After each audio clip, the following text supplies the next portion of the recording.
Hello everyone, welcome to English classes by Anita. Students, today I am going to explain a poem Laser from class 4 New Oxford Modern English. This poem is composed by William H. Davis and it is very beautiful poem, and in this poem motivates us to appreciate the nature. तो जो poet हैं William H Davis वो कहते हैं कि जो हमारा जीवन है वो पूरी चिंताओं से भरा हुआ है, केयर से भरा हुआ है, और अगर हमारे पास थोड़ा सा समय नहीं है कि हम प्रकृति को निहार सके, प्रकृति को देख सके या उसकी सुंदरता को अप्रिसिएट कर सके, तो हमारा जीवन बेकार है।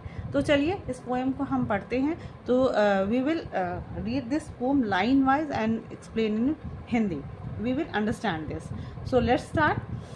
What is this life is full of care. We have no time to stand and stare. No time to stand beneath the bough and stairs as long as sheep or cows. No time to see when woods are we pass, where squirrels hide their nuts in grass. No time to see in broad daylight streams full of stars like skies at night. No time to turn at beauty's glance and watch her feet how they can dance. No time to wait till her mouth can enrich that smiles her eyes begin. A poor life this is, if full of care we have no time to stand and stare. William S Davis.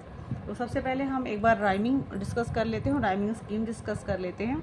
तो देखिए, care से आपका जो rhyme कर रहा है stair, बाउ से काउस, पास से ग्रास, डे लाइट से नाइट, ग्लैंस से dance, can, begin, care, stair. Means आपका जो राइमिंग स्कीम है A B A B A B A B A B A B A B, means की total जो भी line है उसमें आपकी जो राइमिंग है वो ए बी करके है. तो चलिए इस पोएम को समझते हैं. तो लेजर मीन्स होता है रिलैक्स या आराम. अब what is this life is full of care. तो जो विलियम एस डेविस हैं यानी कि पोएट हैं, वो पूछते हैं हमसे, या हमारे जो डेली के भाग दौड़ का जो हमारा जीवन है, हम पूरे टाइम खाली बस भागते रहते हैं अपना रोज़मर्रा के जीवन में. हमारे पास एक थोड़ा सा भी समय बैठ के इस प्रकृति को निहारने का नहीं होता है. तो उसी बात की चिंता को लेते हुए ये जो पोएट हैं वो हमसे कहते हैं कि व्हाट इज़ दिस लाइफ, मतलब ये कैसा जीवन है, फुल ऑफ केयर, जो कि पूरी चिंताओं से भरा हुआ है. We have no time to stand and stare. हमारे पास इतना समय नहीं है, थोड़ा सा भी समय नहीं है कि हम खड़े हुए, स्टैंड करें एंड स्टेयर, मतलब हम खड़े होकर थोड़े से समय के लिए हम प्रकृति को देख सकें, निहार सकें, उसको देख सकें. No time to stand beneath the bough and stare as long as sheep or cow. No time मतलब हमारे पास इतना समय नहीं है कि हम बाव यानी कि पेड़, बाव मतलब होता है पेड़ों की जो झुरमुट है उसकी छाँव. तो जो पेड़ों की छाँव में उसके नीचे हम थोड़ी देर खड़े नहीं हो सकते. एंड स्टेयर, और हम उसे घूर नहीं सकते, उसे देख नहीं सकते. As long as sheep as or cow, मतलब कि जिस तरीके से भेड़ और गायें खड़ी होती हैं, जैसे वो प्रकृति को निहारती हैं, वो देखती हैं, टकटकी लगा के देखती हैं, उस तरीके से हम खड़े होके नहीं देख सकते. मतलब हमारे पास इतना समय नहीं कि हम थोड़ी देर खड़े होके जैसे गाय या शीप, भेड़ों की तरह, मतलब जो एक एनिमल्स हैं उसकी तरह हम चुपचाप, अब हम ह्यूमन बींग्स हैं इसलिए हम लोग भागते रहते हैं, हमें ये करना है, वो करना है, हमें काम करना है, हमें सारी चीज़ें करनी हैं. तो हमें क्योंकि एनिमल्स के पास कोई काम नहीं होता, तो वो इसीलिए वो एनिमल्स यानी कि काऊ और शीप का एग्जांपल दे रहे हैं कि हम शीप और काऊ की तरह क्यों नहीं थोड़ी देर रुक के हम उसको टकटकी लगा के देख सकें. No time to see when woods be pass, मतलब हमारे पास थोड़ा सा भी समय नहीं होता जब हम जंगलों से गुजरते हैं, यानी कि जंगल के रास्ते अगर हम गुजर रहे हैं तो हमारे पास थोड़ा सा भी समय नहीं होता कि हम उसे देख सकें. Where squirrel hide their nuts in grass, हमें इतना समय नहीं होता कि जो गिलहरियाँ हैं वो अपने नट्स घास में कहाँ छिपा रही होती हैं उसको हम देख सकें. यानी कि प्रकृति का जो एक ब्यूटीफुल सीन है, जो नेचर का जो ब्यूटीफुल थिंग है, जो चीज़ें हमें इंजॉय कर सकती हैं, हमें रिलैक्स दे सकती हैं, हमारी चिंताओं से, वरीज से हमें छुटकारा दिला सकती हैं, हमारे पास इतना समय नहीं है कि हम उन छोटे छोटे गिलहरियों को देख सकें कि वो अपने नट्स को घास में कहाँ छिपा रही होती हैं. No time to see in broad day light streams full of stars like skies at night. हमारे पास इतना समय नहीं होता, मतलब हम इतनी भाग दौड़ में, इतनी चिंताओं में परेशान है कि भी नो टाइम टू सी, हमारे पास कोई समय नहीं है इन ब्रॉड डे लाइट, मतलब जब खूब सुनहरा सा दिन होता है, डे लाइट यानी कि दिन का जो रोशनी होता है, हम अपने पास थोड़ा सा समय नहीं निकालते कि हम उसे चुपचाप खड़े होकर निहार सके।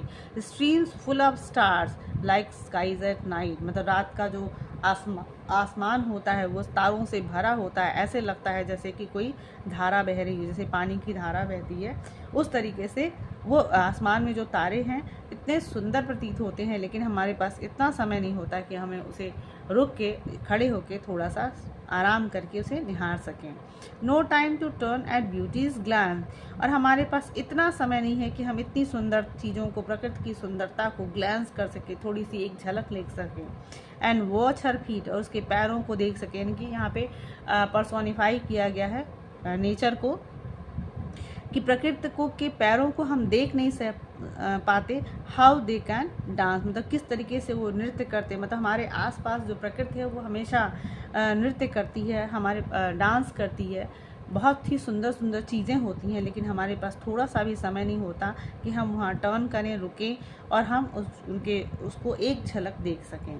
No time to wait till her mouth can embrace that smile her eyes begin, हमारे पास इतना समय नहीं होता, हम इंतज़ार नहीं कर सकते हर माउथ, उसके चेहरे को, फिर से यहाँ प्रकृति के चेहरे को बात की जा रही है कि हम प्रकृति के चेहरे को देख सकें जो कि पूरी मुस्कुराहट से भरा हुआ है, और जहाँ जो उसकी आँखों से शुरू होता है। यानी कि प्रकृति क्या, अगर हम एक कुछ पल के लिए प्रकृति के पास बैठते हैं, झरनों को देखते हैं, फूलों को देखते हैं, पहाड़ों को देखते हैं, घास को देखते हैं, पेड़ों को देखते हैं, तो हम एक बहुत ही एक रिलैक्स, एक मतलब जो रेस्ट फील होता है, जो हमें एक शांति फील होती है, पीस फील होता है, वो शायद हम कहीं और से नहीं पा सकते। तो पोएट यही कहते हैं कि हमारे पास इतना टाइम नहीं है, हम थोड़ा सा भी इंतज़ार नहीं कर सकते, अपनी भाग दौड़ के जीवन से हम थोड़ा सा समय निकाल के वेट नहीं कर सकते टिल हर माउथ कैन, जो कि उसके चेहरे को, प्रकृति के चेहरे को देख सकें जो कि पूरी मुस्कुराहट से भरा हुआ है, जो कि उसकी आँखों से शुरू हुआ है। A poor life this is if, ये जो हमारा लाइफ है, यह जो हमारा जीवन है, full if a poor life this is if, यदि यह मतलब ये जो हमारा जीवन है ये पुअर है, एकदम बेकार है, एकदम पुअर है, इफ़ फुल ऑफ केयर, क्योंकि ये पूरी चिंताओं से भरा हुआ है। We have no time to stand stare, यानी कि अगर हमारा जो पूरा जीवन है, हमारे पास थोड़ा सा भी समय नहीं है कि हम थोड़ा सा रुकें और खड़े हों और अपनी इस प्रकृति को निहारें, तो हमारा जो पूरा जीवन है वो चिंताओं से भरा हुआ है और वो पूरी तरीके से बेकार है। तो स्टूडेंट्स, यहाँ पे जो विलियम एस डेविस हैं वो हमें मोटिवेट करते हैं कि हम प्रकृति के पास जाएं, प्रकृति के उसके नज़दीक जाएं, उसके नियर बाई रहें, क्योंकि प्रकृति ही एक ऐसा साधन है जो हमें हमारे दुखों से, हमारे वरीज से, हमारी चिंताओं से, हमारी भाग दौड़ से हमको रिलैक्स दे सकती है, हमें सूद कर सकती है, हमें शांति दे सकती है। तो स्टूडेंट्स, आप भी इस पोएम से थोड़ा सा सीखिए, मोटिवेट होइए और भाग दौड़ के जीवन से उबरते हुए थोड़ा सा हमें अपने प्रकृति के साथ भी समय बिताना चाहिए। सो आई होप आपको ये पोएम बहुत अच्छे से समझ में आया होगा। So keep watching, and if you like the explanation, do share with your friends, and if you are new on my channel, please like and subscribe, and very thank you for watching.